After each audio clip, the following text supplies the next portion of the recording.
In this video, I will show you in a quick and practical way how to vibe code on Claude to build projects faster, more creatively, and with less complexity.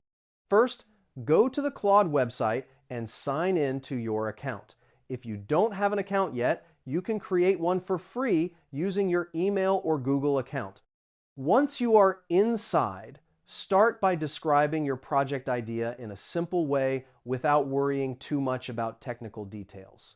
The idea of vibe coding is to focus on what you want to create and let the AI help transform the idea into working code.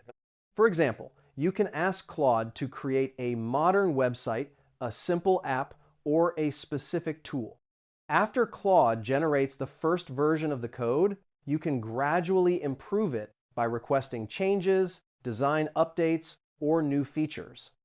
The key to vibe coding is working iteratively, meaning you improve the project step by step with new prompts.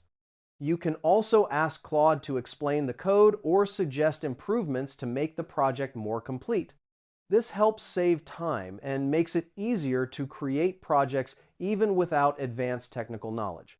With Claude, you can quickly test ideas and turn concepts into real projects.